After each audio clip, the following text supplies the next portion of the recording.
Someone asks if you need a hand, and before you've even checked, before your brain runs the numbers, your mouth is already moving. I've got it. You always do. You've got it at work. You've got it at home. You've got the thing nobody else even remembered. Something happened the second you said it. Your chest pulled tight, not panic, a low hum. The frequency you've run at so long you stopped hearing it. Here's a number that should bug you. When people turn down help they actually need, they underestimate how willing the other person was to give it. By about half. Not a little. Half. Knowing that changes nothing. You'd still say, I've got it. So, the question, why does the thing everyone calls your strength keep costing you more, the better you get at it? The bill is real. By the end, you'll know exactly what it charges. Not in theory, in your week.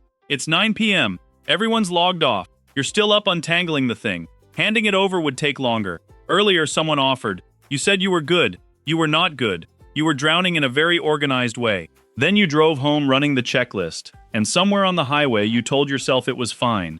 Nobody taught you to do this. So where did the reflex come from? Long before the job, a small version of you ran an experiment. You needed something. The result came back unreliable. Sometimes yes, often no. A child can't fix the adults. So it does the only smart thing left. Stops asking. Builds a quiet rule. Needing people is a setup for getting let down. A psychiatrist named John Bowlby spent his life on this. One early question, are my needs safe with you, becomes a template that runs in the background forever. Yours came back with a rule, don't need anyone. Then you can't get dropped. So you didn't grow up self-sufficient. You grew up preemptively disappointed. And the world loved it. The kid who needed nothing got called responsible. Mature. An old soul. They handed a 7-year-old a crown for running emotional triage with a juice box in one hand. The world called it maturity. Your nervous system called it a workaround. Nobody mentioned the catch. The workaround was meant to be temporary. The threat ended years ago. The reflex never got the memo. Still checking the old door. Still scanning for the problem that left when you did. Because the better you get at it, the more it costs. And that part is almost funny. Think about the last time you turned down help.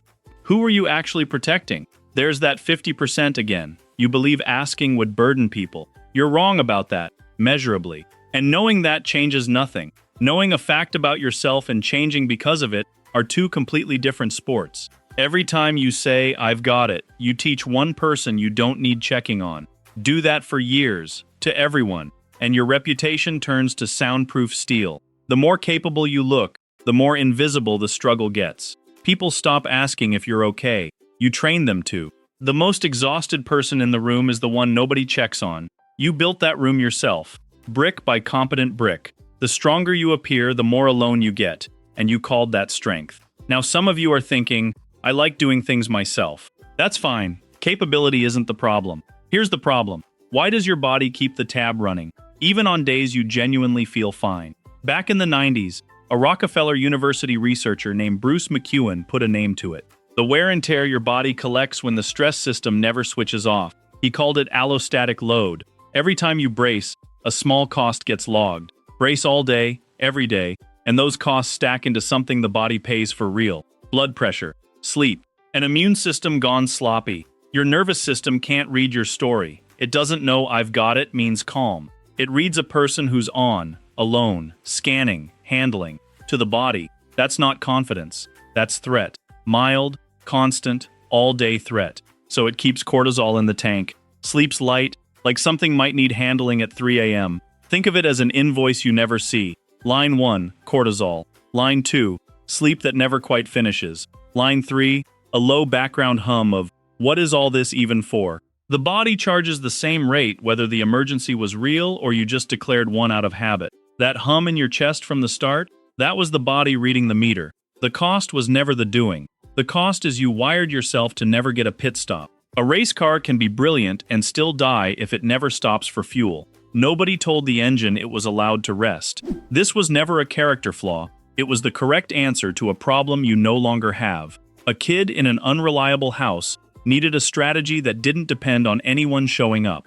So that kid built one. It worked. It got you here. The strategy didn't expire because it was wrong. It expired because the house did. You're grown now, surrounded by people who could catch you. Still running emergency software for a place you left decades ago. Your nervous system isn't broken. It's loyal. Still guarding a door to a room that's gone. So next time someone offers a hand, and I've got it, jumps out before you check. Let it hang there for 1 second. That sentence kept a child safe.